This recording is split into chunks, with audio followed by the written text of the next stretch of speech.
இந்தியாவோட எதிரிகளை எல்லையோரத்தில் இருக்கிற நம்மளுடைய இராணுவம் வந்து பார்த்துக்குவாங்க, விமானப்படை பார்த்துக்குவாங்க, கப்பற்படை அவங்கெல்லாம் பார்த்துக்குவாங்க. ஆனால் இந்தியாவுக்குள்ள நிறைய எதிரிகள் இருக்காங்க, அவங்களையெல்லாம் வந்து நம்ம தான் பார்த்துக்கணும். ஸோ அதுதான் வந்து நம்மளுடைய மிக முக்கியமான வேலை அப்படின்னு நான் நினைக்கிறேன். நம்ம வந்து இந்திய இராணுவத்தோடு இருக்கிறோம், மத்திய அரசோடு இருக்கிறோம், இந்தியா என்னுடைய நாடு அப்படிங்கிற அந்த பெருமித உணர்வோடு நம்ம எப்பவும் இருக்கோம், அதெல்லாம் வேற விஷயம். ஆனால் இந்த மாதிரியான ஒரு இக்கட்டான சமயத்தில் கூட நான் வந்து நாட்டோட நிற்க மாட்டேன், நான் வந்து என்னுடைய அரசியல் நிலைப்பாட்டில் தான் நான் நிற்பேன் அப்படின்னு சொல்லக்கூடிய சில ஜென்மங்கள், சில ஜந்துக்கள் இங்கே வந்து இருக்காங்க.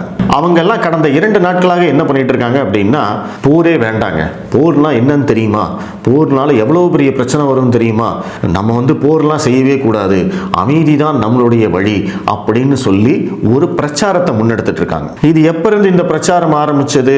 நம்ம ஆபரேஷன் சிந்தூர் தாக்குதல் நடந்த காலையில் நம்ம எந்திரிச்சு பார்த்தோம் இல்லைங்களா, அப்ப இருந்து தான் வந்து இவங்க இந்த போருக்கு எதிரான பிரச்சாரத்தை தொடங்குறாங்க. அதாவது 7ஆம் தேதி காலையிலேருந்து தொடங்குறாங்க. சரி, எதற்காக வந்து இப்போ திடீர்னு வந்து போர் வேண்டாம் அப்படின்னு சொல்லணும்? இன்னுமே வந்து இந்தியா பாகிஸ்தான் இடையே அதிகாரப்பூர்வமாக போர் நடக்கிறது அப்படின்னு யாரும் அறிவிக்கல. இப்பவும் வந்து சில தாக்குதல்கள், எஸ்கலேஷன்ஸ் தான் போயிட்டு இருக்கே தவிர இன்னும் வந்து போர் அப்படின்னு அறிவிக்கவே இல்லை. ஆனா அதுவே 2 நாட்களுக்கு முன்னாடி நம்ம என்ன பண்ணியிருக்கோம், அங்க இருக்கக்கூடிய தீவிரவாத தளங்களை நம்ம தாக்கியிருக்கோம்.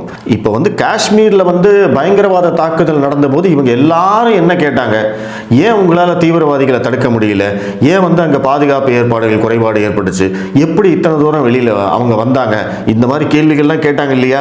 அப்போ மத்திய அரசு என்ன பண்றாங்க, இனிமே இந்த மாதிரியான தாக்குதல்கள் இந்தியாவில் நடக்கக்கூடாது, இனிமே இன்னொரு உயிர் தீவிரவாதிகளால போகக்கூடாது.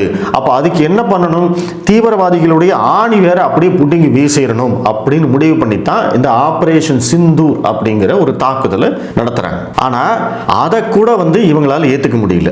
அந்த தாக்குதலை பற்றி பேசாம இவங்க என்ன பண்றாங்க, உடனடியா வந்து எங்களுக்கு அமைதி, நாங்கள் போருக்கு எதிரானவர்கள், நாங்கள் வந்து அகிம்சாவாதிகள் அப்படின்னு ஒரு நெரேட்டிவை செட் பண்றாங்க.